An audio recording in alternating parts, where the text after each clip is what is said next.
Emma, Russian Vampp. This person's a badass. This woman is a badass. I've known about them since the Carytown days.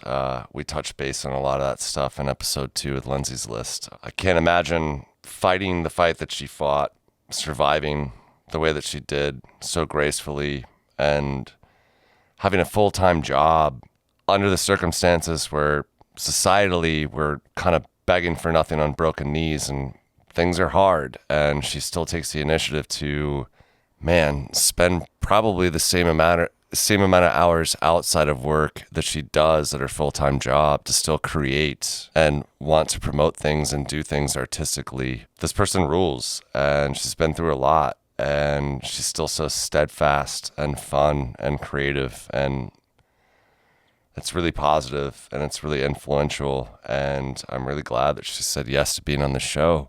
Cancer fucking sucks. She made it through it successfully to the other side, and I don't know too many people that have to deal with the severity of what she dealt with and can still have tact and taste and seemingly come through unmaimed and just be positive and still doing her own thing and what she's passionate about. Really stoked that she was on this episode, and thank you for Broadbury for letting us record this in your green room. This is episode 3 of It's Still Our City, and it's brought to you by RVA Mag, and I hope you guys dig it.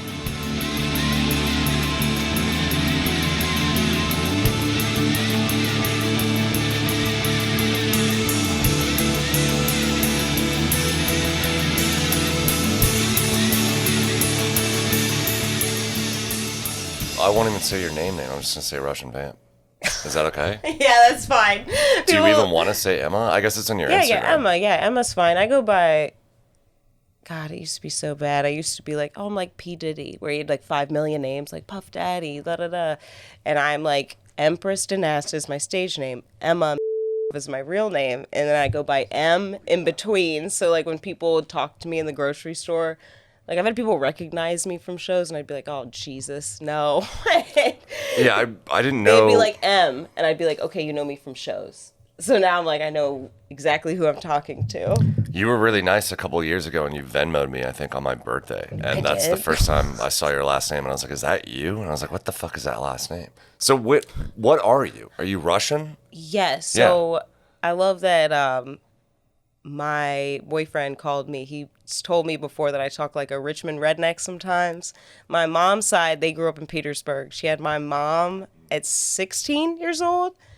And my dad, he's the first generation. His mom is from Austria. Okay. And his sister was born in Germany. And then she moved here during, like, it was right after World War II. So, oh, fuck. Yeah. So it's like his father, though, was from Russia. And they met like right as the war was ending, and they moved to America, moved to Germany, then America. His dad left though when he was 3. So I have the last name, but I don't know Russian. I don't know anything about it. And I made that username when I was 20. So I was like, what's something about me? It's a good name. It's fucking slick. That's great. Yeah, it's like she was poor and Southern, my grandmother. Okay.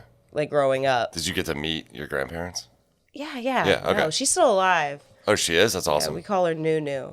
Nunu? And I was like, yeah, she's a character. I had Baby and Pawpaw on my mom's side, and then I had Mucka and Ai on my dad's side. Mucka, I guess my cousin Robert liked her car. I think she had a Lincoln or a Cadillac, and he would just go, Mucka, Mucka, Mucka, like it was his car. Yeah. Right. So that's why they called her Mucka. And then Ai would just hold you down and go, Ai. God. So it became Ai. My grandmother's name was made up by my older sister. Her name was Mammock. Like Mammock. Oh, Mammock's coming over. Do you know the origin? That, and I love that. Do you know the origin of why it was? It was just like one of those random words that my sister, when she was little, was like, that was what she used, and it just stuck. Okay, so what was Petersburg like? What was growing up like? Not for her. Oh, I grew up here in Richmond. Oh, okay, cool. Yeah, it was just my mother's mother. My mother had me at 24. So it was different. No, she was just my grandmother had my mother at 16. So she grew up in Petersburg a little bit, but they traveled all around Virginia. So but I grew up in Richmond, but my parents definitely, their upbringings were rougher. So when they got together and they've like their glow up or whatever, my dad works for the government. He got a good job. He went to VMI, Virginia Military Institute, Okay. which is definitely a core part of him. And he, met my mom at the beach and hit on my mom's friend. And later they got together. And then there was me right after they got married. People accused them of they're like, oh, she got pregnant first. And I was like, no, that's not exactly what happened. My mom's like, it was 3 months after. But yeah, no. I've never understood why people give a flying fuck about any of that. Yes. Culture and time period, it's so weird. Everyone's so judgmental. All right, so where'd you grow up here? My parents moved blocks away. So I've grown up very much in Byrd Park area. Oh, Carytown. Sweet. Yeah, so I've been around there the whole time. We lived on one block for a long time, and then we moved further when my brother was born, but in the same neighborhood. Does Tilden make sense? Is that a street over there, Tilden? I think so. Yeah, when I first moved down here, I lived down here when I was like 18 for a little while. I was dating someone down here that was like going to VCU, and then like music stuff started to work, so I was just like kind of traveling a lot, and then it like was really crazy where I was like on the road for like 9 months out of each year. But I just punched the fuck out of the mic.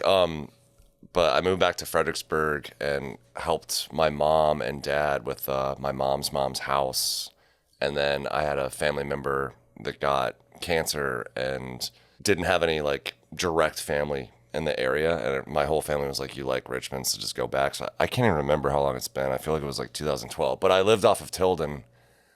And it was a really weird roommate. And I remember waking up one time. Well, he told me that something was wrong with his penis. And I was like, well, just go to a doctor. And then he kept like nagging me like, hey, is this normal? Like if you have something like this on your penis? And I was like, I don't know. Go to a doctor. And then one day I woke up and he kind of had his penis like a wristwatch. Oh. So I like was coming to, and it was just his penis, and there was a thing there, and I was like, go to a doctor. What? Yeah, dude, show me his dick. Like I can't. Did you get a new roommate after that? Huh? Did you get a new roommate after that? No, I moved out. Okay, yeah. Shortly after, but I loved Byrd Park because I would just like go read comics and like feed like the ducks and all of those fuckers. Just try to process what you've been going through. And with the ducks. My neighbor was this like 94-year-old woman named Rose, and she was the shit, and she had this crappy dog that looked like Snoopy with cancer, and he always smelled like piss, and I just loved it. But like the guy that I lived with it fucking sucked. I loved it over there, but he like the penis thing, that was definitely like, okay, I gotta go. Okay, so wait, you lived over there. That's a great place to grow up. It really is. It was really cheap, much cheaper back then. I think they paid something around $200,000 for their house, and now it's worth like $8. So Wow. They got in around it was like 94. My brother was born in 90. What's like the weird park over there that's like right above the toll road? It's like there's like a basketball court, and there's like the random like weightlifting stuff like out. It's next to Maymont. You're talking about the one next to Maymont. That was just the Carytown, the whole area, because we grew up in the actual neighborhood next to it. Like during the 4th of July fireworks, you have to, we'd get the password. Oh, fuck yeah. Okay, cool. The password just used to be like Carytown, like July 4th. And I'd be like, wow, I'm surprised more people can't sneak up in here because it was a fire hazard. How do you get a password? You get it through the mail? They just leave it on every doorstop, like every door in the neighborhood. What does that do? It gives you like the first. During July 4th, we'd get to just park at the house and walk 2 blocks to go watch the fireworks. And that shit's awesome. And invite people over and have a barbecue. It was super nice. We don't do that as much now because they're getting older. They're not old. They'll be so mad if they heard that. Are they still? Wait, they're still over there? Yeah, they still live in the same house. Your parents are still together. Yeah, they are. Cool.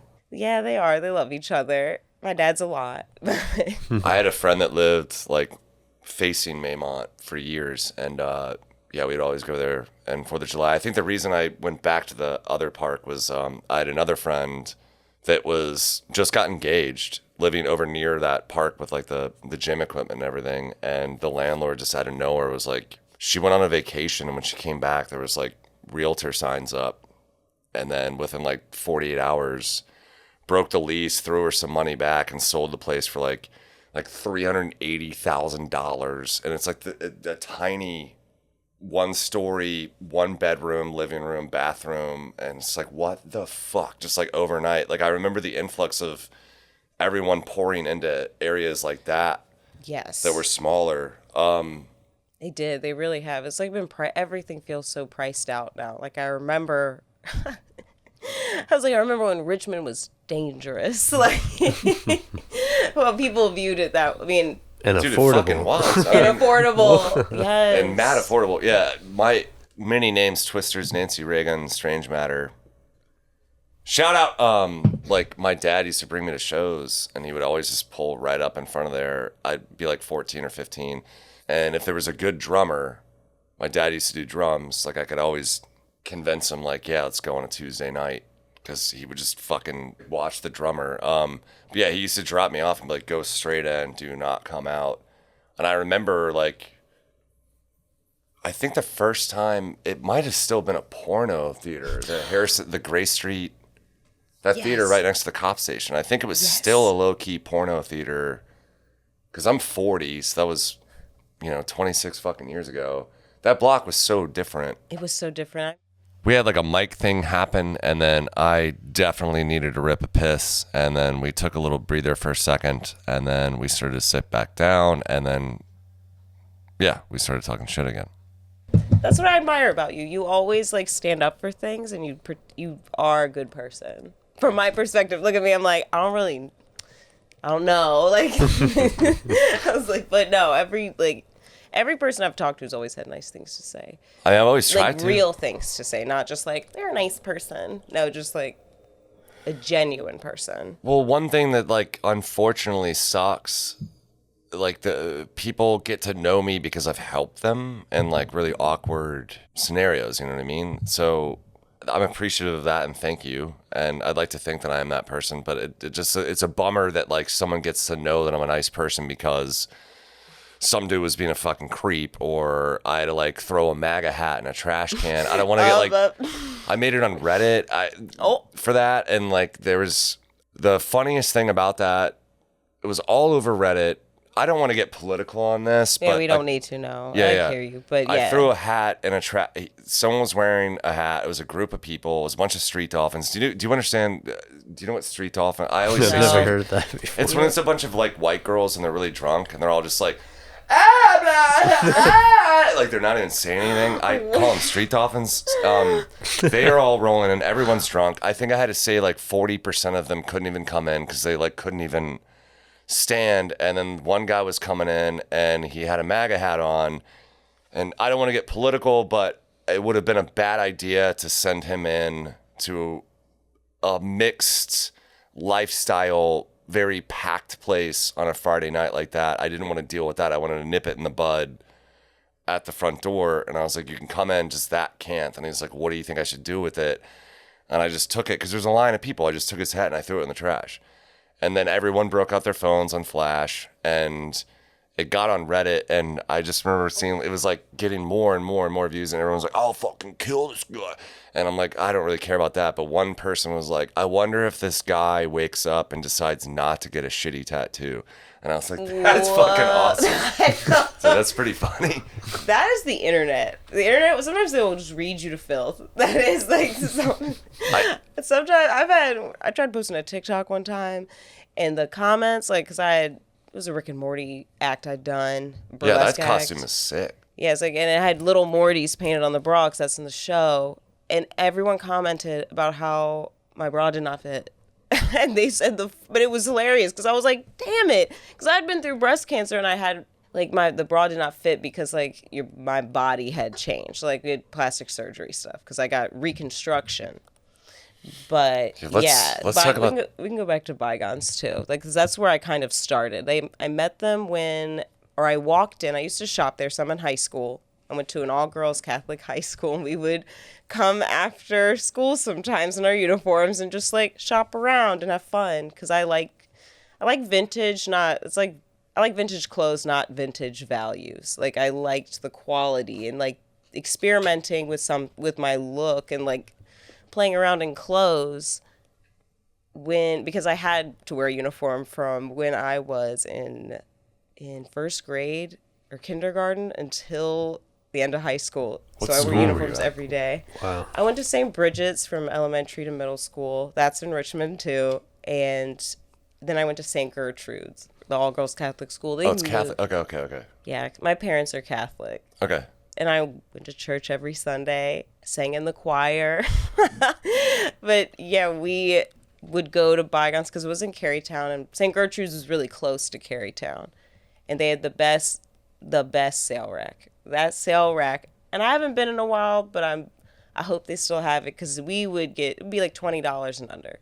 So we could just like buy things and have fun, and we'd have what's called tag days. I don't know if you know what that means at Catholic school, or at least at the ones I went to, where they'd have like a donation thing. It'd be like to cancer research or something, and if you paid $5 or whatever price they decided to set, it was never over like 10 or anything crazy, but you could pay $5 and you can wear your own clothes for the day. And I remember I did every tag day. I'd be like, I'm gonna go serve a look either from like Halcyon or Bygones. It was just fun to be able to like, because you're in a uniform every single day. Yeah, fuck that.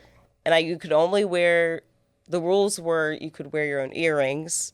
Like you could do funky earrings or like a funky necklace, but that was it. Everything else had to be only the school sweater, only certain kinds of shoes.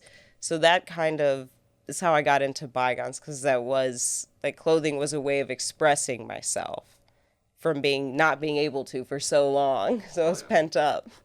Yeah, that rules. When did you start getting stoked on like different clothing and stuff, but then like costume stuff? Like how old were you when you were like, fuck it, dude, I want to be a clown, dude? Clown is recent. That was during COVID.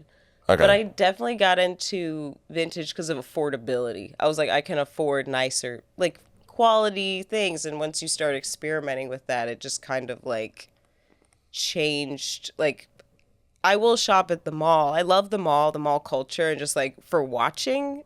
So I do miss that as I've gotten older, where I will still walk around the mall and have fun, but like kind of feels kind of like the internet's like homogenous, like everything looks the same. But vintage just really caught my eye, and I'd start shopping at Halcyon and Bygones. Then later got a job at Bygones. This girl Laura worked there, and I guess they needed to hire somebody, and I was buying something off the sale rack, not even spending a lot of money, like. And she was like, "You look cute. You should work here." And then Maney turned around and was just like, "Yeah, you look great. You should come back for an interview." And I was like, "Oh my God." I worked at U-Crops, by the way, before that. Where was it? The U-Crops? Yeah, which U-Crop? The one in Carytown that's a Publix now. Oh, okay. So that's, yeah, they tore all that shit's like facelift. He was like, I worked there from 16 How to old were 18. you when you got, okay, so you were 18 when you got into Bygones? Yeah, and Okay. so there's a little So it was bit like your of dream process. job, dude. Yeah, it was my dream. At that time. Yeah, I definitely had a freak out where I was like, yes, pick me. That rules. A lot of my life, hate to say it, sometimes I've had a Cinderella story. It's how I got into burlesque. That's how I got into Bygones, where I got picked. I'm not a pick me, but I got picked. No, that's cool. And I worked there for like 9.5 years. Luck and opportunity. That's Yeah. fucking sweet. It was a great place to just work, where I got to experiment with clothes and just sell things. And I'm not even the best salesman. It's just like, it's nice to, well, no, what I enjoyed about selling was I believed in it. Like, I was like, this is fun and I'm enjoying it, versus like, I feel for those mall kiosks, that's like my nightmare job. Like, nightmares about it, where it'd be like selling someone just some random stuff that I'd be like, I don't care about this. Like, this is hell. But working for a small business really did like change my perspective in general too, and like respect for people who can, you building something. It's so Yeah. difficult to start a business in general. Yeah. Like, So you're not even like bullshitting people too with those types of sales. Like it's like all really genuine and people are like excited about what they're getting and you're like pitching it good. So it's way more passionate than I worked at a fucking Best Buy for a while and that was bleep that out. But like the reason that job is cool is because I worked at a movie theater in Fredericksburg. That was so fun. And there was like such a good crew of people. And when that manager left there, he went to Best Buy. So all of us followed him. And oh my God, it was just like we all had fun showing up to work. But you had to like upsell and you're selling people like, you know, people are always begging for nothing on broken knees. No one has money. You're like trying to get them to like get credit cards, all this other bullshit. And like, well, get this case for your iPod. Like just it. But it was, I wasn't ever like a soul sucker when I did it. But I always had a good time just because of the people I worked with. So I didn't really ever feel bad about it. There was, I got a burp. I don't know when it's coming. It's pretty brutal. Oh my God. There was this albino dude that would come in and he had like, do you guys remember the talk boy from Home Alone? The talk boy? So in Home Alone 2, Kevin has this weird machine, and he can change he can alter the way his voice sounds, so he like scares people away because he like sounds older. And then the commercial came out, a girlfriend and her boyfriend, and I guess the guy's about to like touch her boobs or something. They're like getting closer on a couch, and like the little brother's like, "Hi kids, I'm home early," and like reverses it. It's like, "Hi kids, I'm home early," and they separate on the couch. This guy would come in with a talk boy, and he would have random recordings of songs off the radio. And my brother was always nice enough. This is a crazy segue, I'm sorry. My brother was always nice enough to like figure out what the song was and like order him the CD. And then one day this dude came in and he had a boom box and my brother had to plug in the boom box and it shocked him. The outlight shocked him. So you see him on the camera like and like tighten up. And then he like collects his thoughts and like stands up like, oh my God, I just got shocked from that. And the albino dude, like, this is like your penis. Oh. He did a lift. What? What are you talking about? Yeah, I know. Now I'm like, where are we felt going? my bro- I don't know. I'm sorry. He like gave my brother like a penis lift, like a tap. What? And I don't know why he did it. But yeah, Best Buy was always really weird because it was all these people like going between Richmond and DC and they would stop there. I don't even know what the fuck I'm talking about now, but yeah, retail is very weird. It is like that. I'd say Bygones had a lot of good customers that were just like fun. Yeah. And were down, like just, you'd have the ones that were really passionate about it. And then you'd have ones dressing up for parties. And that was really nice. Like during the Lincoln movie filming, that was a wild time where like Daniel Day-Lewis came in. Yeah. And like the makeup person came in every week and just like buy a bunch of stuff and just was so fun to talk to. It was really fun seeing, like, just fascinating.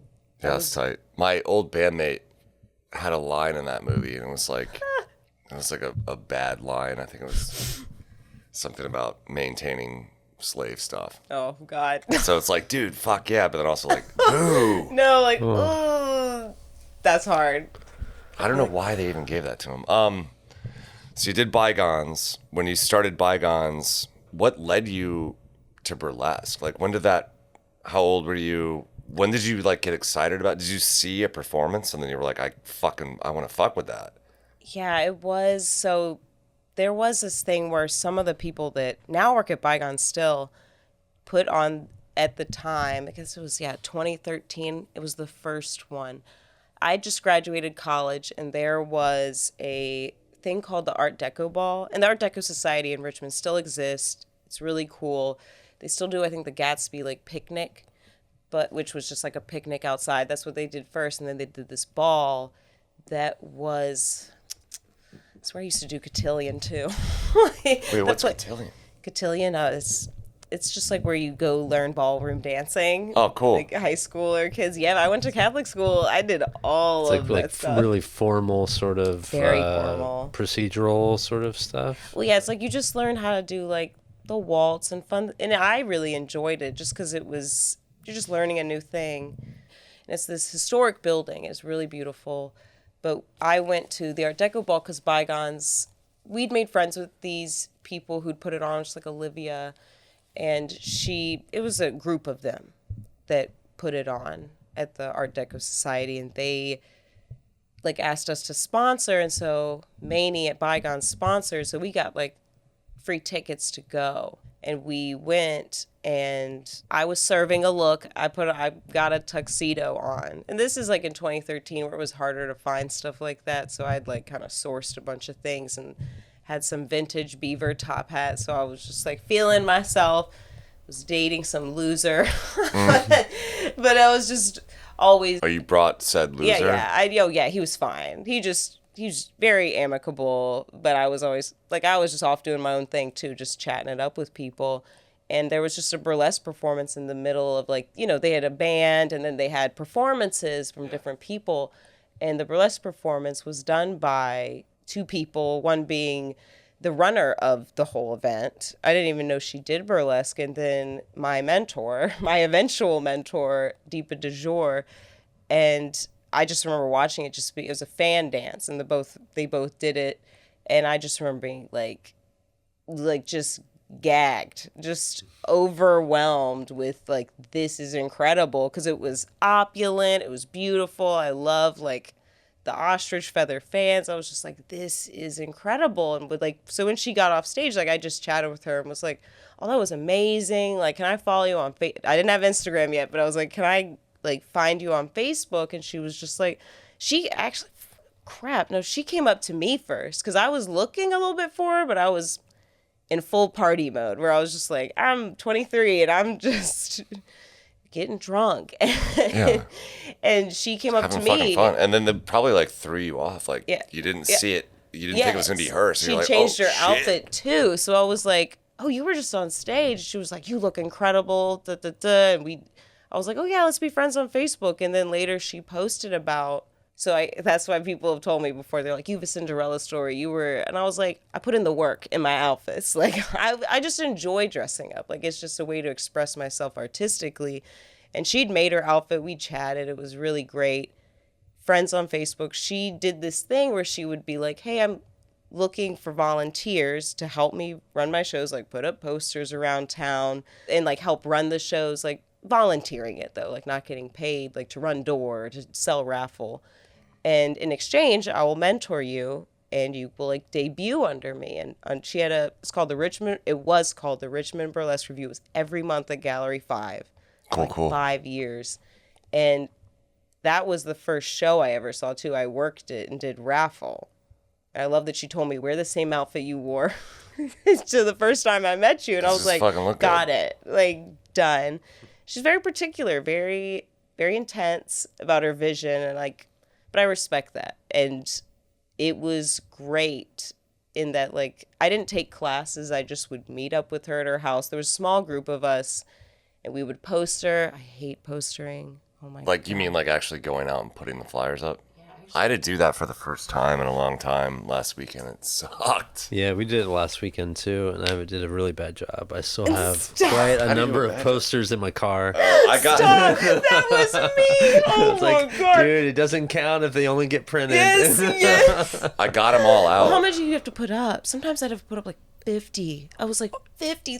Where am I supposed to put these? Do you have anxiety about it? I get anxiety when I go in and I'm like, can I put up a poster here? I don't. I'm not going to buy anything from your business right now, but... So the way to do it... I'm like, ooh. You don't like go in and name drop. You be polite. Oh, yeah. The best thing to do is find a flyer that's already old. Oh. So I know. that's I like go up and like, I go in, I go outside, I look, I'm like, that's the old poster. I go and I'm like, hey, can I put this up? And then I just bring your own tape. That's what I'm. Sometimes people wouldn't. They'd be like, oh, can I use your tape? And I'd be like, excuse me. Yeah, like, it's fucking insane. I'm in and out. I'm like, let's keep this moving. This is gonna take like 3 or 4 hours sometimes. I always try to get like $30 and like just $1 bills. So if it's a place that has like, a server or a bartender or whatever, I can just throw some tips in the tip jar. Wow. That's always been something that works. I'll drive by like a week later, it's still there. I'm like, cool. Stop. Or just make sure, like I've ordered plenty of coffees and coffee. I didn't need a coffee, but I'll order one if I feel guilty about postering up their spot.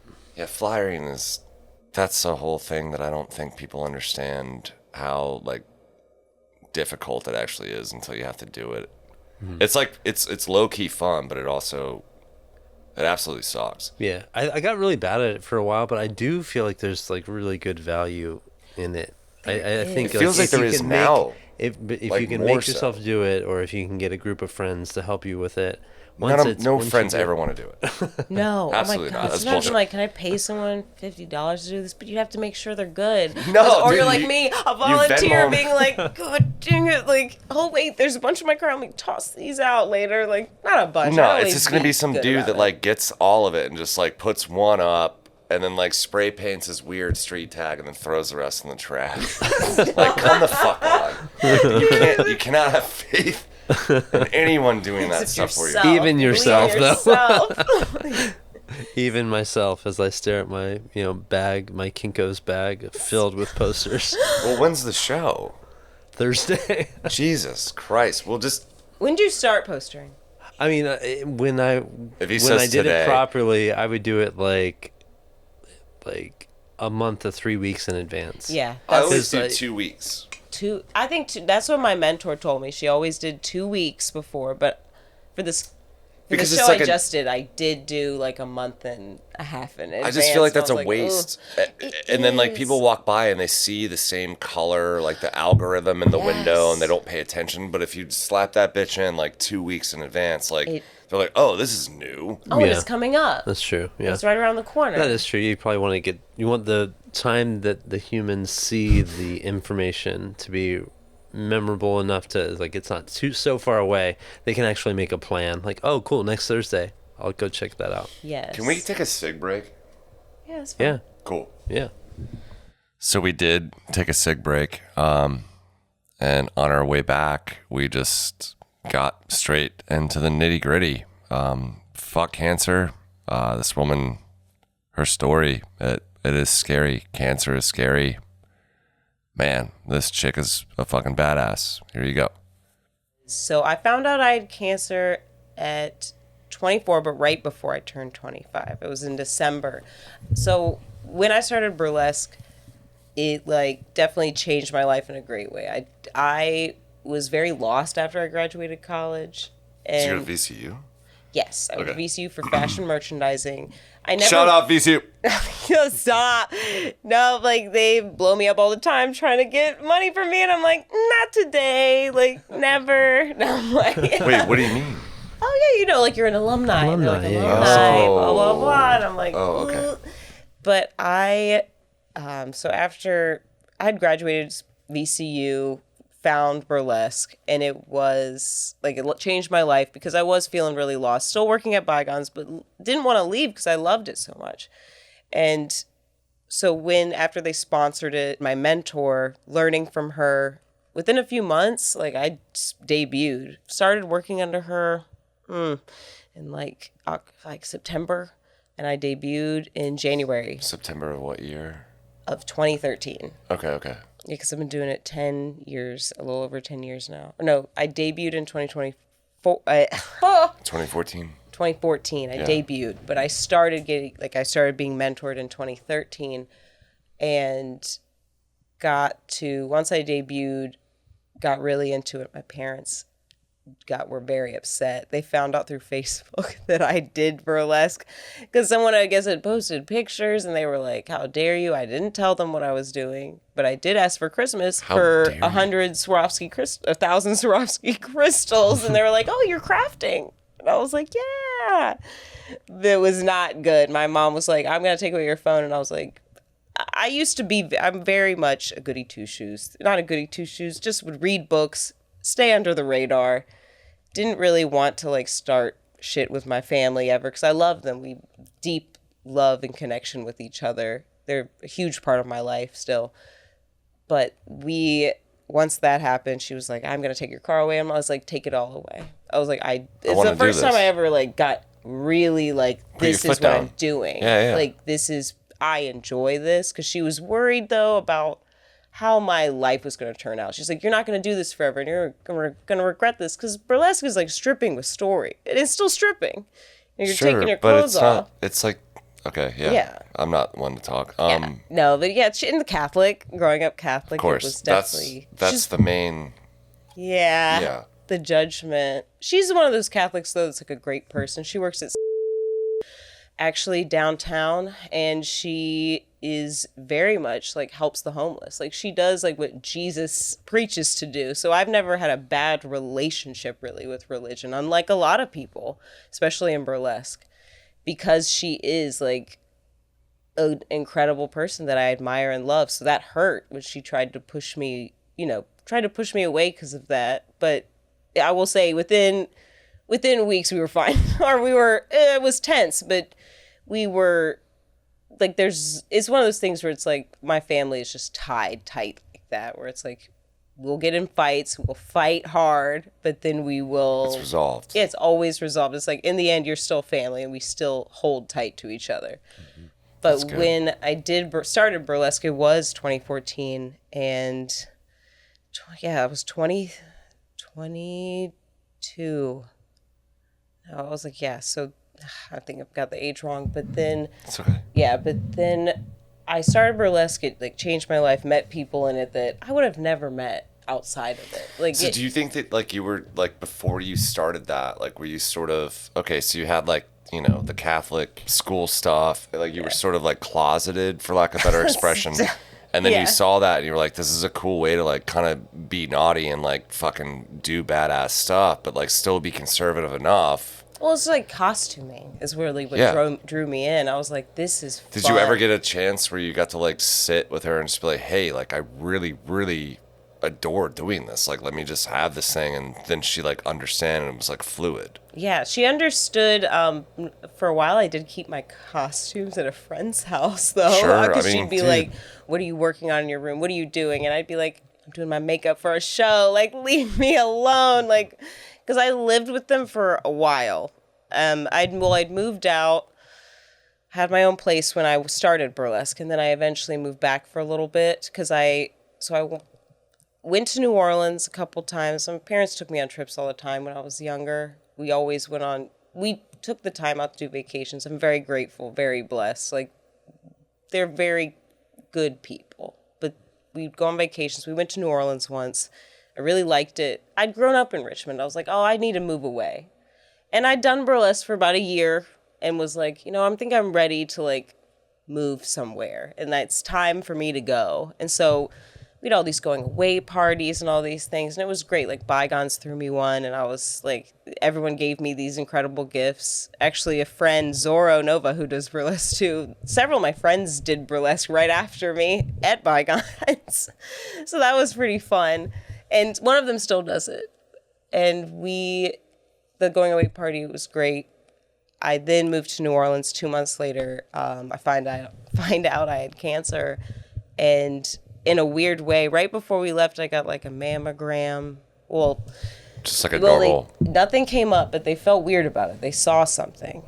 And then they were like, can we do biopsies? This is awkward for me. They saw something. Well, in the mammogram, you like push your boob into this thing and it smashes it down. And older women usually get it, but my gynecologist had found a lump, and she was like, I feel weird about this.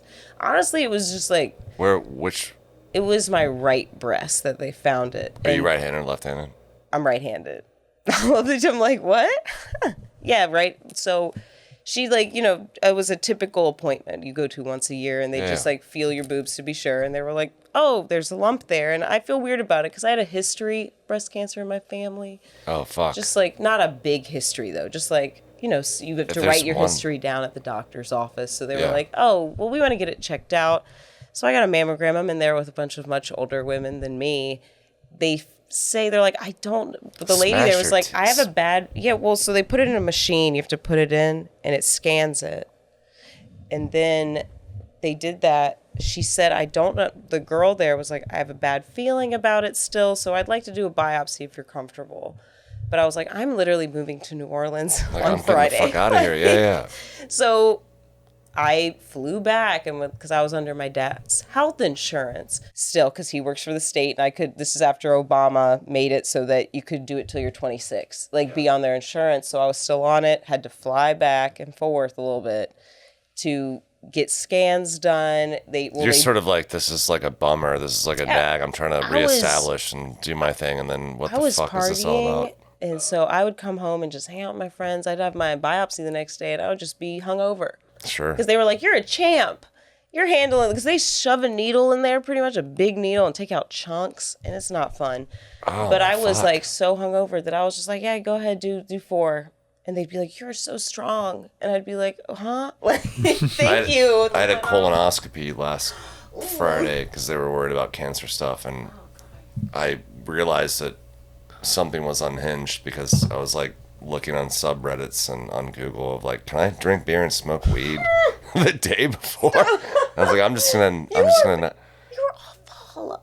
Yeah, I know. I was just bored. You drank that drink. I've done a colonoscopy this year, and it was horrible. Dude, that drink is what. What'd you get? Like the big bottle guy, and then they give you Crystal Light. Yeah. Dude, fuck that shit. That drink, I was like about to throw it up the whole time. I was fine though. Still don't have cancer, so I'm like, that's cool. I found out yesterday via voice message that I don't. It's not cancer, so that's cool. So, what did it feel like? Did you ever feel like something was wrong? Were you ever like feeling under the weather or nothing? I did lose a lot of weight during that time, but it was, in my mind, I was like, it's stress. Like I'm moving, I'm in a whole new place where I moved in with a person that was friends with an old roommate of mine, and like Matt, love him to death. I hung out with him in New York earlier this year just for a couple of days. Like he's just a fun friend, and lived with him. The room was $250 a month. It was great. It was cheap as hell, but I moved down there to work at this like reproduction vintagey store, and it was pretty crazy flying back and forth, and they were fine with it. But then when I found out, like we'd done a biopsy, it came back inconclusive, and then they were like, the insurance then would cover an MRI where they do the color contrast and all that in your breast. And that's when it was like, it's in there. It was there. And I was like, it had gone into my lymph nodes, which is under your armpit. And so it's like stage 3, which was like, because it had moved to a different part of your body. And I just remember like, I found out I was at my house. Like everyone was stressed out during this time. Like my whole family was stressed out. You're like trying to escape and like reestablish. I was trying to leave. Like, they're just like, well, I loved Richmond, but I was like, there's this whole pressure of like, you're in your hometown, you're going to live here forever. Like, yeah, you're a kid. You wanted to get out and do something different. And it sounds like try something. You had like a cool nest going, sort of like the same thing you were kind of doing here. Yeah, and I'd even met with burlesque producers there because I was like, I want to continue doing this. I'd already felt like, but I'm one of those people that's like, I will start from the bottom. I am not above anything. Like I will Scrapper. I was like, I'm not here to just be like, I'm a performer and you should book me. I was like, yeah, like I'll help out. I would love to like build something here because they have a bigger scene there as well. So I was like, I want to move up and do something else. I'll take out bags of trash at 2 a.m. for a while until, Exactly. And it was nice meeting with them. But then I had to move back. Well, I found out right before December 14th, I think, and I couldn't come home for Christmas. When I found out, it was a phone call, and it was a voicemail or a phone call. Phone call. They'd left a voicemail, and they got me on the phone, and they were so dire sounding, which was like, because I learned after that usually you beat depending breast cancer. They caught it early enough, but it was still stage 3. But they sounded like you're going to die, like type of energy on the phone, and I was just like sobbing, and my poor family, like I just feel like it's just so hard. Like it's watching your family watch you.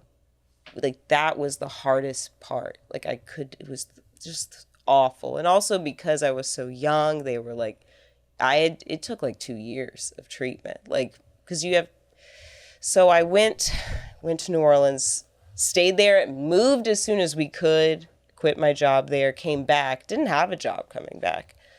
You didn't need to at that time. That's a lot of stuff. Yeah, I was young enough, so I was like, at least I'm on my dad's insurance still. Like, we can afford this. But when I came back, like, I had to go through chemo. We had a surgery at first called a nipple delay, so you can keep your nipples. That exists now. So I met with, like, a doctor, a surgeon, and then you have a plastic surgeon. I had to go through chemo first, though, before most of the surgeries. And that was pretty rough. I wore wigs sometimes, though, but I was so funny.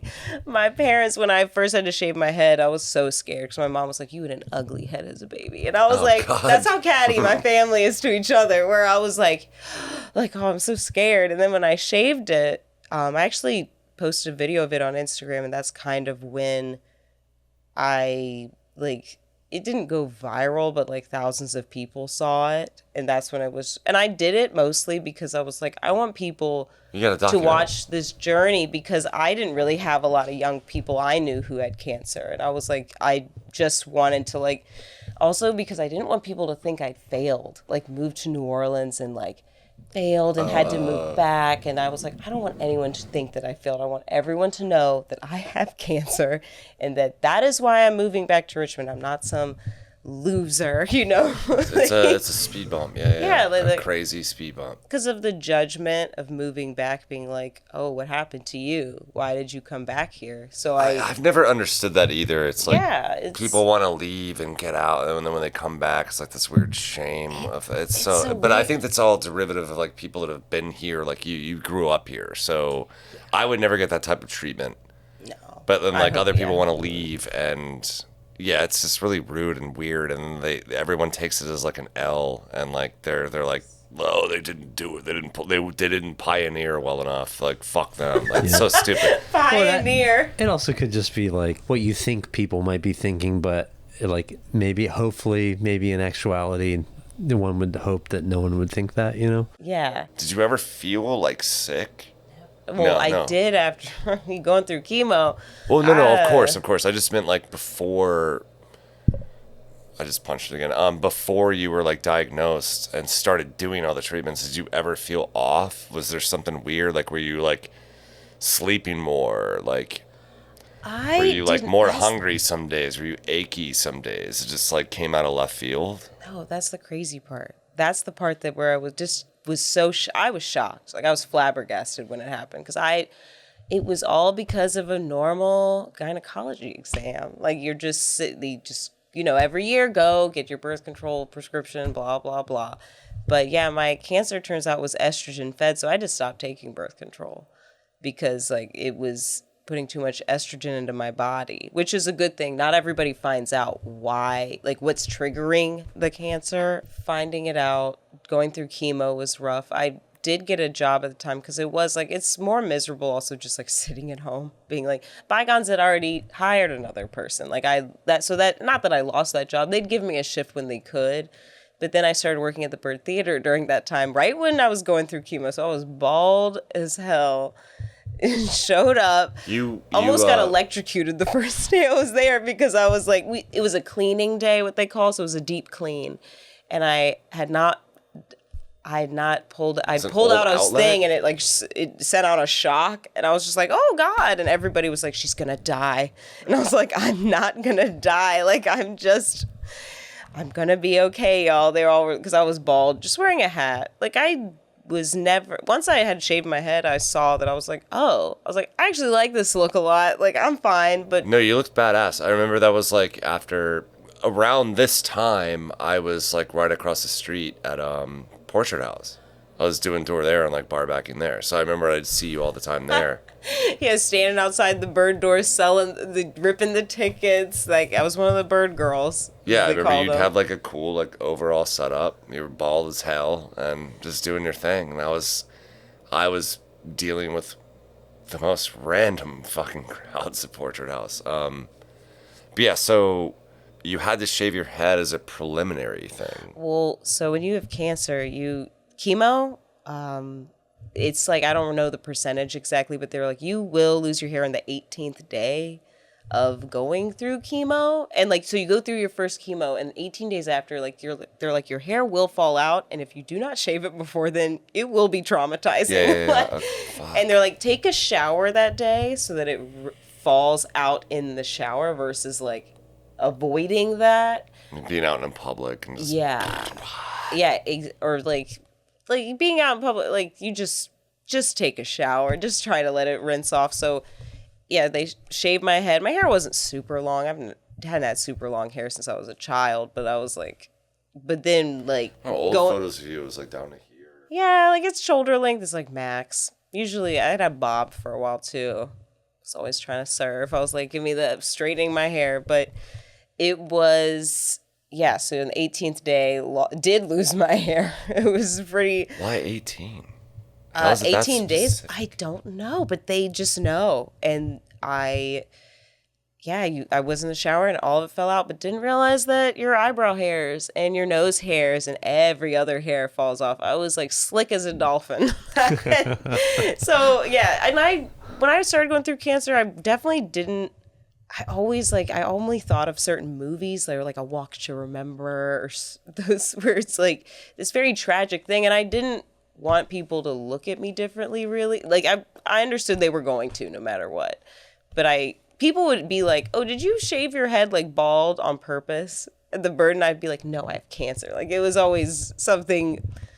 You wouldn't tell them that. You would just... I wouldn't talk about it. I mean, I told the people I worked with. Where I was like, yeah, so I have cancer. Just you so said everybody knows. Oh, okay. I'm sorry. When I started working there, I started to like be honest, because not that I ever lied about it, because I wanted everyone to know I had not failed in New Orleans. I'm sorry that was like that important, but I guess it's like people... It was weird.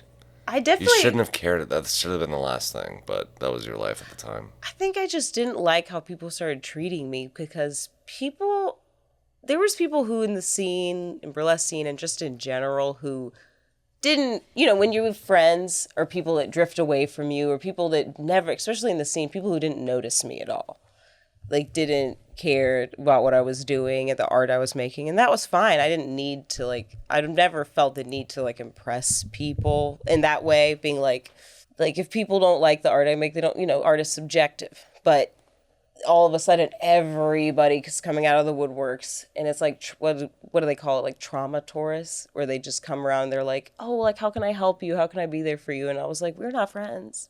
I do not know you, and that's okay, but I don't it makes me uncomfortable. Did you say trauma tourist? Yeah, it's where they... No, I understand. You know what I'm saying. Yeah Where it's they're just... It just sucks. I mean, I've been in music and stuff. I don't want to go too far off the beaten path, but yeah, it's all competitive, and it just sucks when you get to a point where you fully understand that people want you to not have good updates.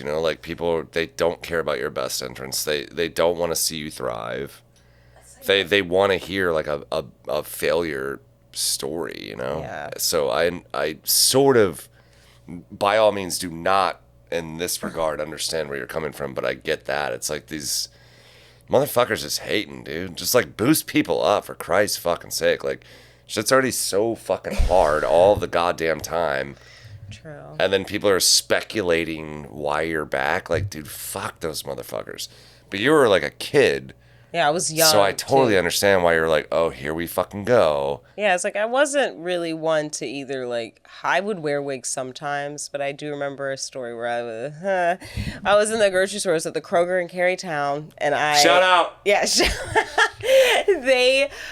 I was in line, and I did cut someone because I was feeling really sick. Chemo is horrible. I would not wish that on anyone. It's awful. You feel horrible. And the one time I'd start to feel okay was right before the day before my next treatment. You get it every week. Or I did. Every cancer is different. How many oh my God. I want you to finish this, and I also don't want this to be uncomfortable, or how many weeks do you think you were?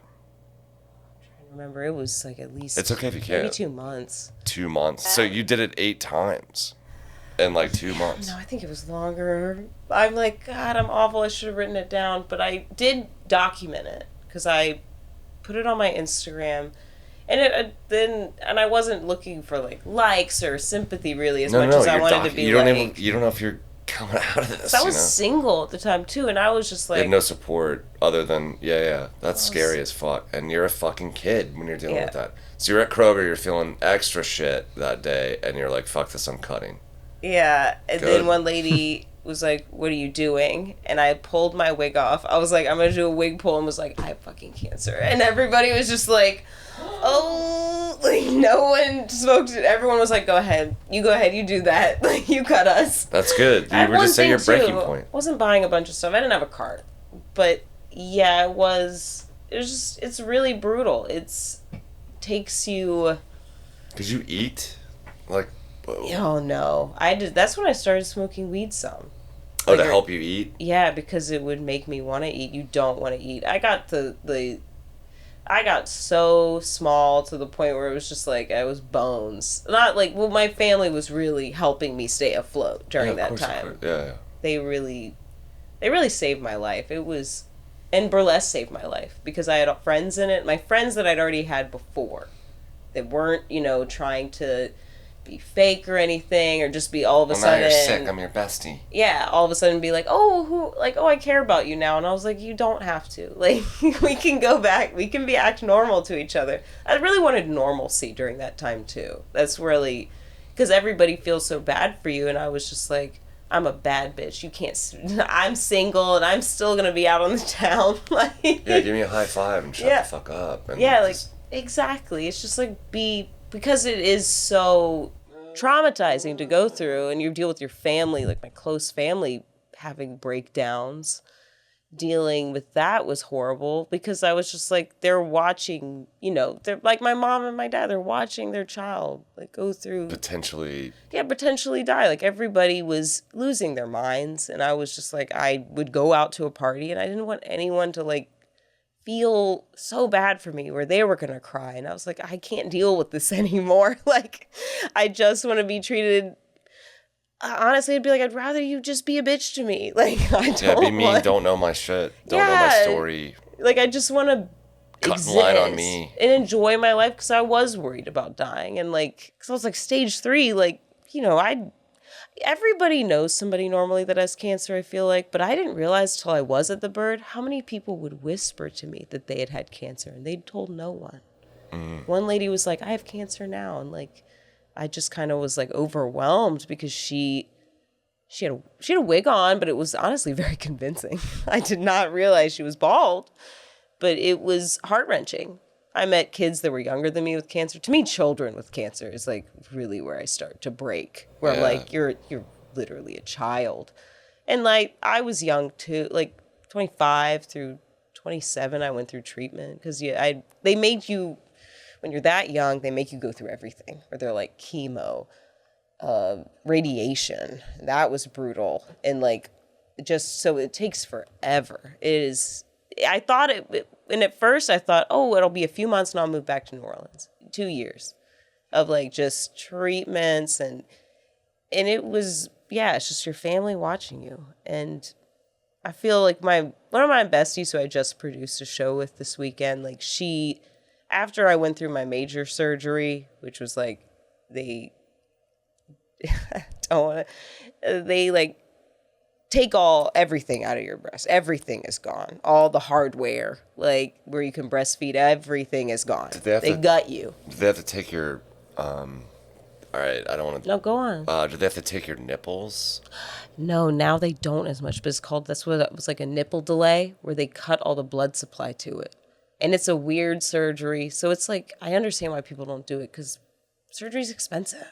Like, I happen to be on my dad's government health insurance. Like, that is what my stuff added up in the end before insurance would have been like $1 million. Fucking, oh my God. Yeah, like, that's the health insurance here is insane. It made me so passionate about health insurance where it's like, everybody deserves this. Like, you deserve to, like, not just live, but, like, not hate your body, like not, like that's, I mean, it was just like, it was a long time of it. But I remember getting my surgery. What did that feel like when you were like a kid and they're just like, yeah, we gotta rip these tits off, brother? And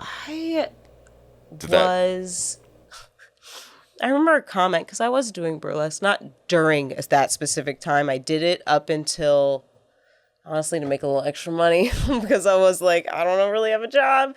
But it did it up to a certain point, and Like that had to be like people so would scary. say, like, you have such great boobs, that sucks. And I was like, that's a God. really weird thing to say to a person. Like, Oh, when you were like after diagnosed. yeah, because Oh they're my like, God. oh, they were like, oh, you have to get Dude, your boobs cut off. Oh, you have great boobs. And I was like, thank you. Thanks Like, a lot. Yeah. How I about was- the dancing or the stage etiquette and my what plastic I've- surgeon did know that I do burlesque, because I was like, just letting you know. But also, no pressure. Like, no, I'm fine. Like, I just was ready for anything, because I just wanted. They had to take everything. Well, no, the skin is still there. They put expanders in, is what it's called. So they take everything outside, but if for months after or as long as you want, every week they put these bags in there. They fill it up with fluid. So there's like a weird little point. Kind of like when you go through chemo, you get a port. And I used to have a really bad scar where the port goes. It's gone now.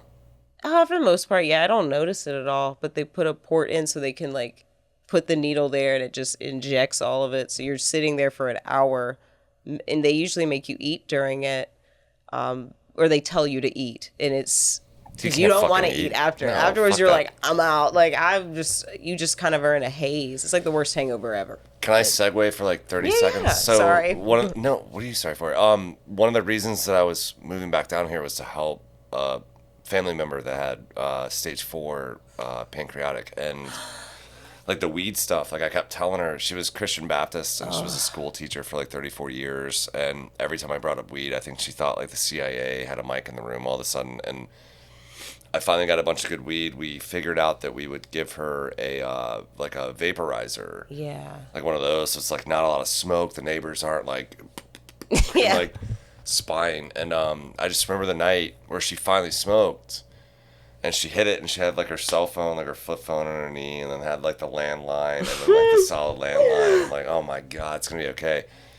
And she hit it, and she started asking me like, oh, she said the Comcast guys fucked up my record player. I can't seem to figure out how to fix it. And I was like, well, what do you mean? I guess they like came in and did stuff with the cable and like unplugged stuff. So I replugged it back in. I was like, I think I fixed it. And she was like, there's no way. And I was like, yeah, it's like fixed. She's like, well, prove it. And I put on I Know There's an Answer by Beach Boys, like that bum bum bum bum bum bum bum bum bum bum bum bum bum bum. It's like the coolest song. And I played it, and she's like, turn it up. And I was like, yeah, dude. And it's like, and it's like blasting. And she's like, what happened to that burger from the other day? I was like, it's still in the fridge. Oh my God. And I was like, all you needed was weed. Yeah. Because everything they gave her, like, made her skin, like, fucking yellow. And, like, she would be, like, gray one day and then yellow the next day. And they're just like, make sure you eat. And it's like, dude, you're filling me with stuff that, like, makes me not want to, like, wake up. Like, what are you talking about? And you're just saying, like, go get a salad, eat healthy. Like, what the fuck? I'm lucky if I take a shit. Yeah.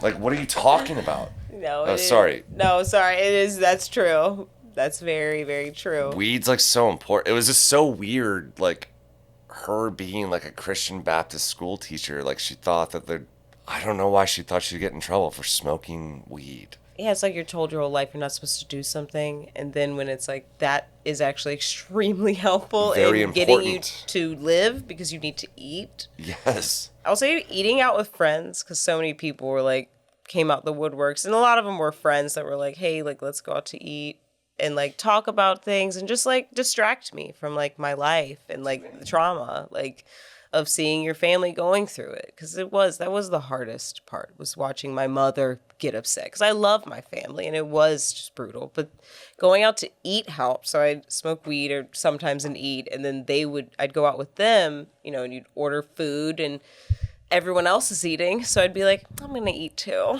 I'm going to do it. And like, you'd lose taste as well. So sometimes food tasted like nothing. Because there's so many chemicals in you.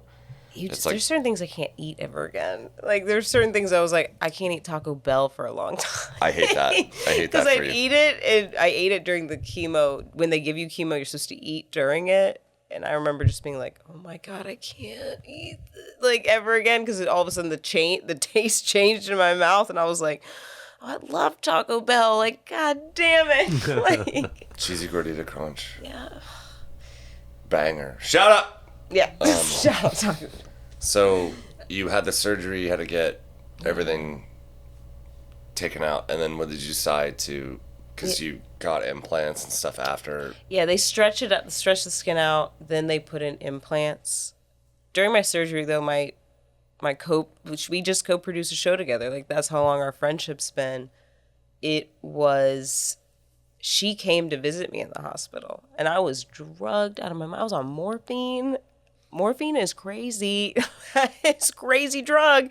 You're just sitting there like, whew, I remember just clicking the button over and over again the moment you're like, ooh, like I'm in pain slightly. And she had to like see me in this state. And I just was, honestly, it's just devastating. I love her to death. And I still remember her face though when she walked in, because you don't remember a lot. I don't know if you've ever been on morphine. I just was like in a haze, like where I was like, oh, what's happening? And yeah, and I'm such a bitch too. But yeah, so you go through the surgeries. Okay, though. Yeah, I know. I was like, ooh, because there's like they didn't. I have a genetic condition called BRCA, where it's like it's inherited. So it turns out I had it through my father's side, and it's essentially the flip of a coin, where either like if someone with BRCA has a kid, they either have it or they don't. It's a 50-50 chance. So I have it. I have no idea what that is. Angelina Jolie had it, and she got a bunch of, you get like I have to get hysterectomy at some point. They say by 35 I should get one, because it will lead to either like breast cancer or uterine cancer. Fuck. So that's why I'm like, it's one of those things where I also learned that like it's never, once you go through cancer, it's never really over. Like you just kind of deal with it for the rest of your life. Like the possibility of it coming back is hard. That's what really devastated me. Was like, okay, like I don't want to put my family through this. And thankfully, and my brother's BRCA too, because the testing is really expensive, but because I was so young, insurance covered it. And when I did have it, my immediate family all got tested. Like, so everybody gets it. Cancer's brutal. Like the way it just, you're about to say the word destroy. No, I was lucky that I had it so young. No, your immune system. Yeah, you're still at fucking fighting weight, and you can fucking fight that bitch off. That is exactly. And I had like this. Having a support system is everything. Like having friends and family that like I trusted and loved that were there for me. Like, and the people in the burlesque scene that I love got me through it. Like Ellie Quinn is shout out. She really did like was there on so many levels and never made me feel uncomfortable or like, even when I looked in, I don't know if you know, you're just discussed how she was yellow one day or whatever. If I was looking a certain way, she wasn't like, you look horrible today. Because I'd be like, oh. Another thing about all that stuff too, where you're saying like the family stuff, like, dude, like I was the person for a moment in time trying to help the best I could with her, during all of that, because she just didn't have close family other than me. And I feel so bad for her that I'm like showing up with armpit tattoos and fucking looking like a fucking lunatic, because she's like this Christian Baptist school teacher, and I'm the one helping her and like driving her around in a PT Cruiser. There's like a virgin, that Madonna CD was stuck in the CD player, so everywhere we went it was like a virgin. Yeah. And so like everywhere, and people are like, what is this motley crew of motherfuckers going to CVS?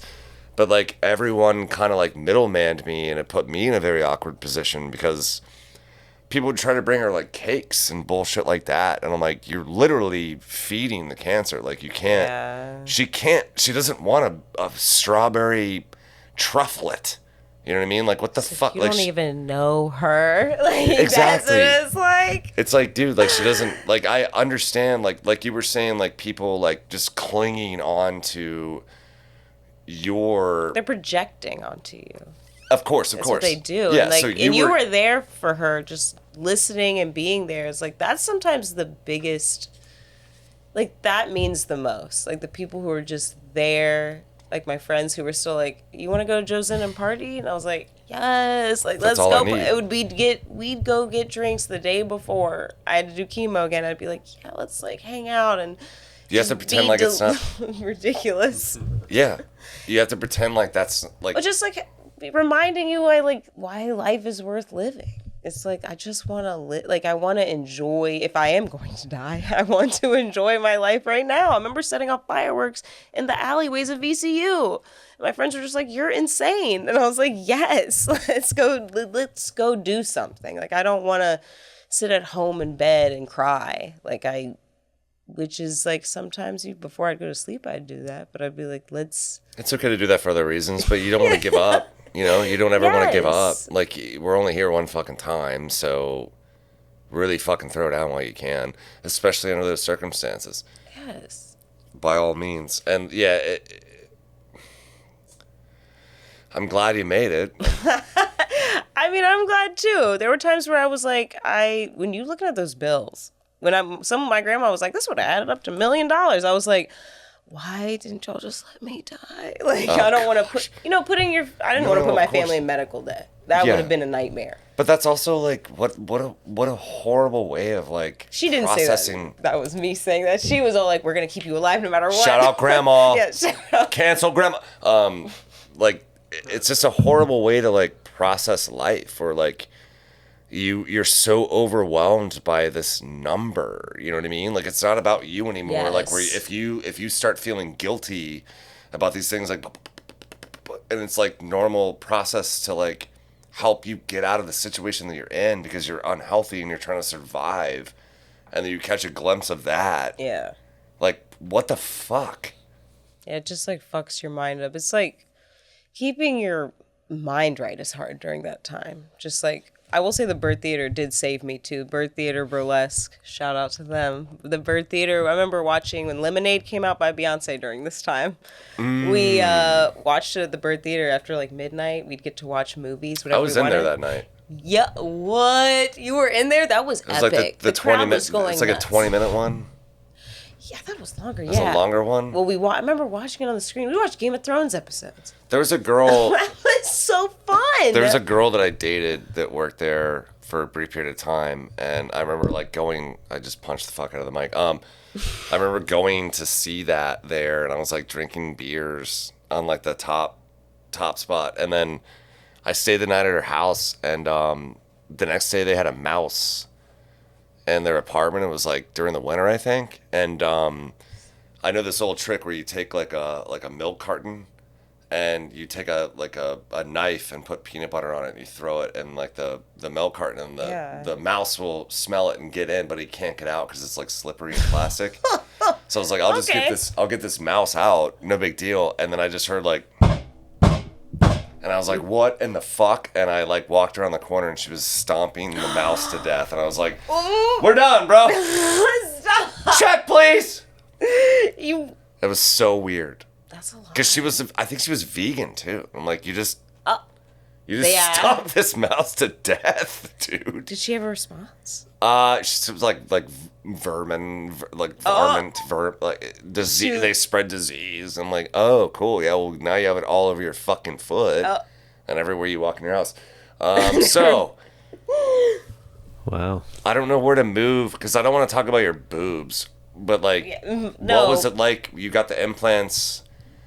You had faith in the doctor. Oh yeah, honestly, at this point though, the doctor, You're glad the surgeon, you're alive. Yeah, I'm glad I'm alive. The plastic surgeon did such a good job that people don't realize that I had breast cancer sometimes. Like, I'm very grateful for that. Sometimes, but I will say at first when I got my surgery done, I felt like I had rock of love, like, you know, rock of love boobs, where they were like so high, and I was like weirdly like rock hard, and I was like, oh my god. I mean, they definitely like Why'd you reference rock of love? Because I remember looking in the mirror and I told her, I was like, I have rock of love boobs. How dare you? But I was also drugged. I was on pain meds. It was at that different. point. Yeah, you were. Yeah. Dude, that show is so good, man. That show was so good. That show was so. Have you I ever watched watched? a lot of that during that time. Have you ever watched it on Amazon Prime? No, Like I'm burping a lot, ladies and gentlemen. I have it on DVD. So I it's saw- Rock of Love is on Amazon Prime, and they don't censor anything. So when you have your DVD, they're like saying certain things like "you fucking bitch," "you stupid bitch." But what's actually happening is they're dropping like really nastier words, and some are very racial, but they like edit it so it doesn't seem. It's like That's disgusting, and also, you like have to tricking the audience. Of course, they trick exactly, the audience yeah. the whole time. But that's what it is. It's like they're making it seem like they're saying "you fucking bitch," but they're like saying racial shit. But Amazon Prime has all of that, They're and like, it's we're airing uncensored. all the dirty laundry out. Relive that. Relive that. Rock of Love. Yeah. Relive that. I did. I have my comfort shows, and yes, that's how my boobs felt at first. And they did that what they call they fall. They just like go into a natural place. But it's funny because she was like, "So your boobs are naturally like teardrop, like the shape." She goes, "So yours are gonna be M&Ms forever, or they're just kind of like a certain shape." Like I loved how she's Nadia Blanchett. Shout out to her. She is great plastic surgeon. She mostly does breast cancer stuff though, and her whole staff was very sensitive. And I loved how straightforward she was. She was like, I don't want you to look like shit. She didn't say shit. She was like, you're not gonna look bad after this, like, and we're gonna go through, because when you're going through cancer, you're like, let's get this over with as soon as possible. Like, how do I just want you to do blah blah blah blah blah, like just throw in the implant. And then she was like, no, it could rip open. And it happened to my the dental assistant for my like lifelong dentist. She got breast cancer right after me and had her whole boob like ripped open because she tried to get it done fast. Well, my plastic surgeon was like, you're not gonna look like shit, because I work very hard. And I love Would something like that rip open because they're just like blasting all the skin? well, it's because your skin, when you take everything out, it shrinks. And so you have to kind of stretch it back out to where it used to be. So it's weird. Yes. Like your skin automatically, once everything comes out, wants to shrink. So you have to stretch it back. So that's why expanders exist. And you have to they recommend that. Some doctors will just is the throw in skin the compromised from like the chemotherapy and all the other shit, I'm assuming? kind of, yeah, that as well. But it's not It's like just making that. like a paper towel wet and then throwing some grapes up in that bitch. Yeah, it's very gory, but it is. Did you see stuff like that? Like were there days where there was like blood or? Yeah, there's like blood afterwards, because after the surgery, I was just laying in bed for days, and like you have drainage because of surgery, like pus and stuff. It's like really gross, but that was, thankfully I had a plastic surgeon though who forced me to do it. She was like, I will not work on you unless you go through this long process. And I was like, I want to get this over with. Like, I want to go back to living my life. Like, I'm young. But she was like, no.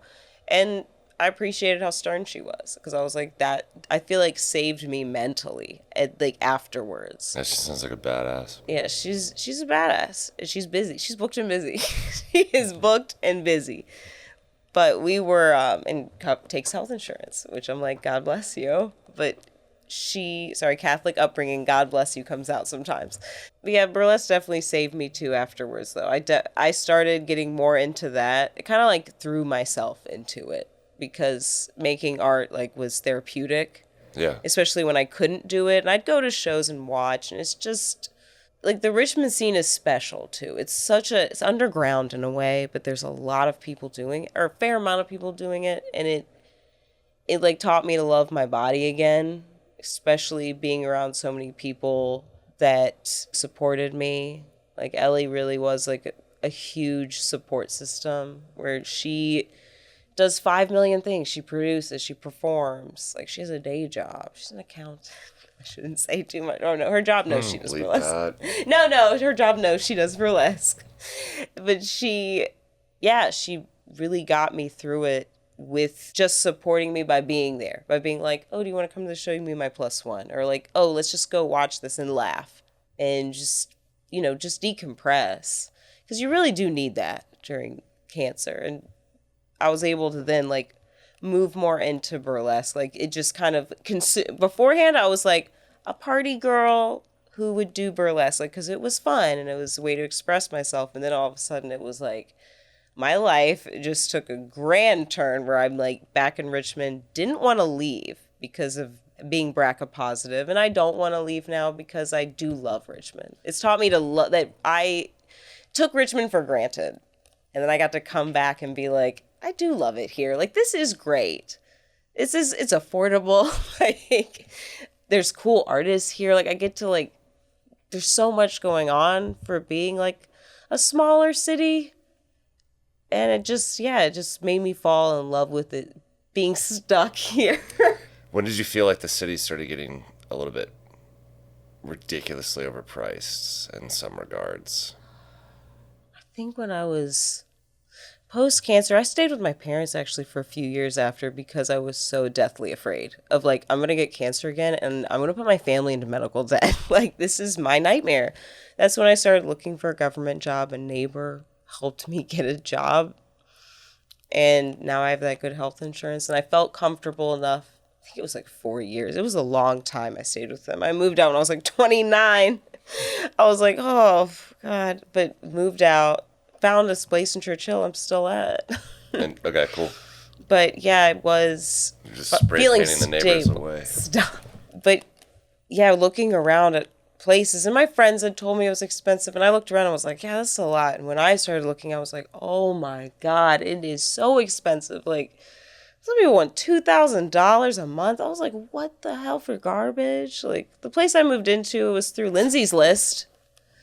Which, shut up. Yeah, shout out Lindsay's List. It was great. I can't wait to talk to her. She's amazing.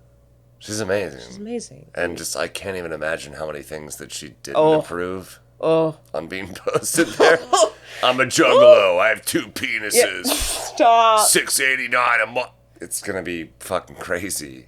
Yeah, I'm lucky I moved in with people that were just like cool with me doing burlesque. I definitely always try to be straightforward about that. Not with my day job. I'm like, that works separate. Your day job's like a block from me, right? Yeah, it is. Okay.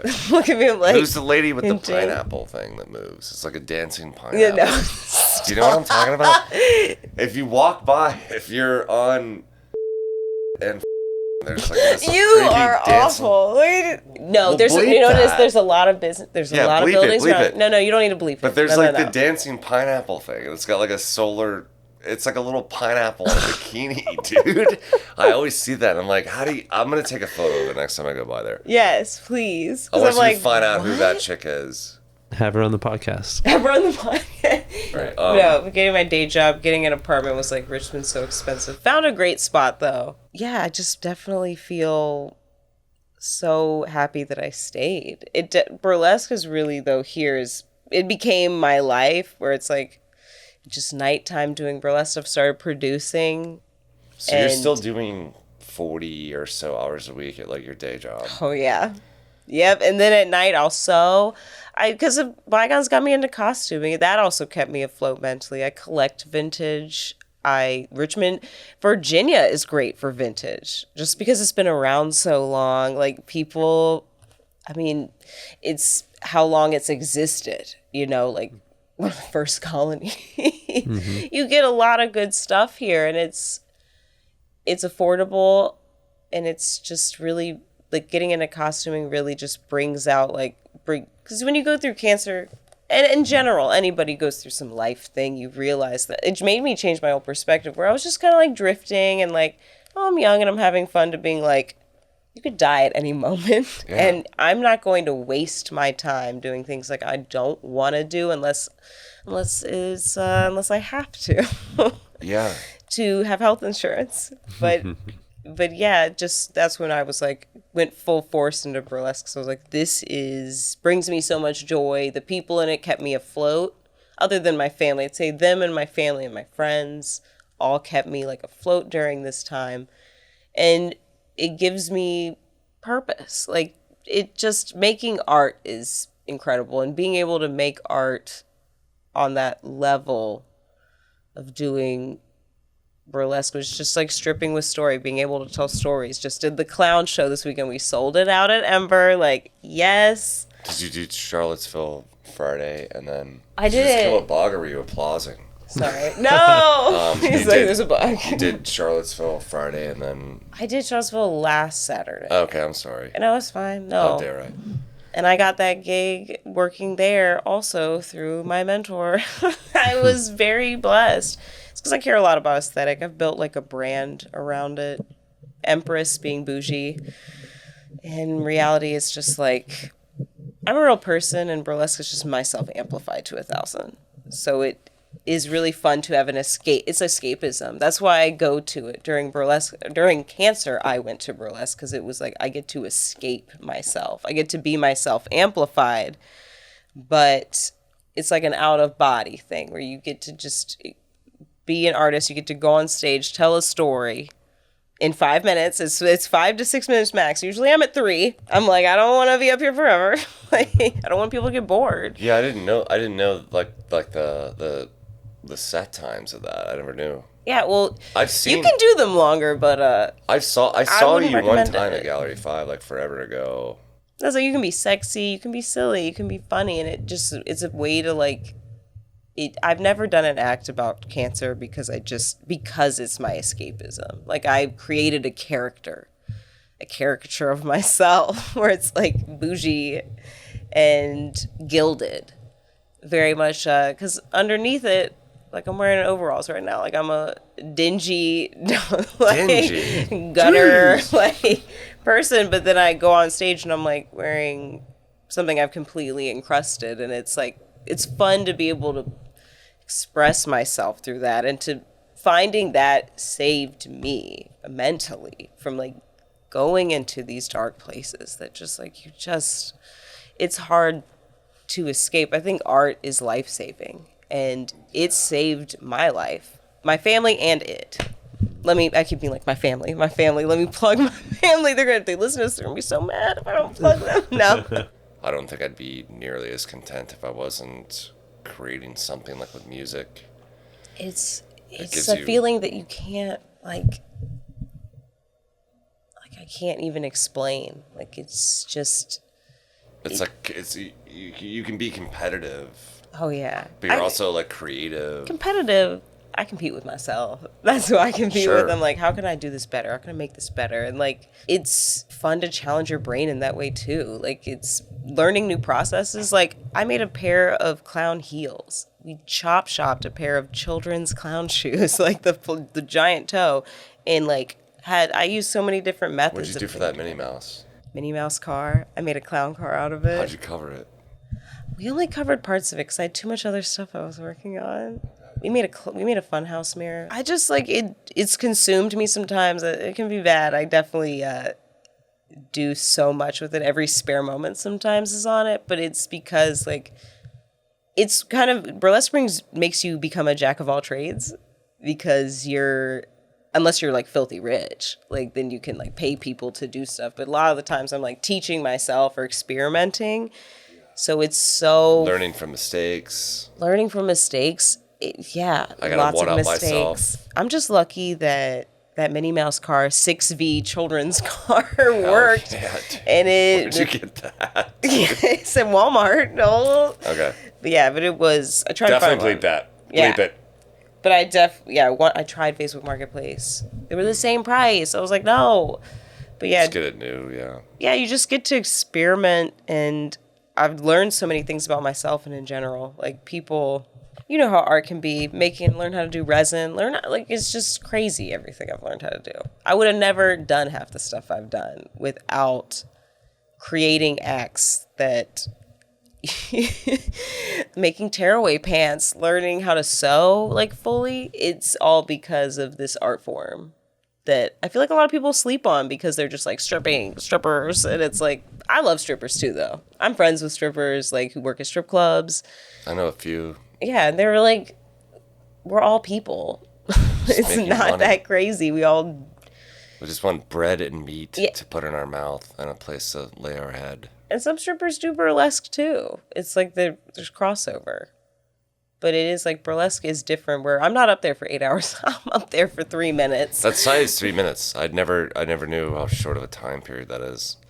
How competitive is that? How annoying is it? We probably, just to let you know, the new take is at an hour. So Okay. an hour Sorry. and 30 total. Wait, we should end it? How should we end it? I don't know. Or just however you want. I mean, just no pressure, but you might want to consider landing the plane. We can land If you the want, plane. however you want to. No. I feel like you should keep all this in though too. Well, thank you for being here. Thank you. It's just like the Richmond art scene is something that is really special to me.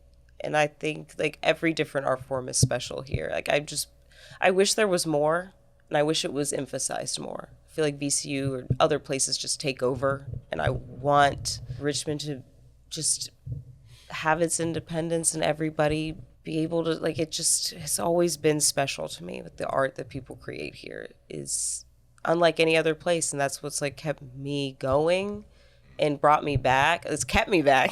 It's kept me back from moving away. It's just so special. And thank you. You're so special. Oh, And you are thanks, special as well. Yeah, it's a very wonderful and unique and competitive Oh, you think it's city. I do different stuff than you. You do. It's a lot of swinging dicks and that bullshit and tribal tattoos. Try Yeah, dude. special. So thank you for being the first person here, and Thank you. I feel like we could talk a lot more, but Oh, no, there's Boss too much to man talk is- about. No, thank you for keeping us in check. No, thank you for keeping us in check. So my production company is is Instagram only, please. My Facebook I do not update. It's Immodest Opulence, spelled normal, on Instagram, and I would say that one more time slower. That's a lot. okay. It Sorry, not trying to is- be bossy. No, I appreciate that. No, it's Immodest Opulence, spelled normal. And my personal, which is also burlesque, but also my personal life with everything, is Russian, spelled normal, Vampp, Vampp, on Instagram. Dude, thank you for hanging out with us tonight. Thank you. Nice enough. Absolutely not. Yeah. Absolutely no.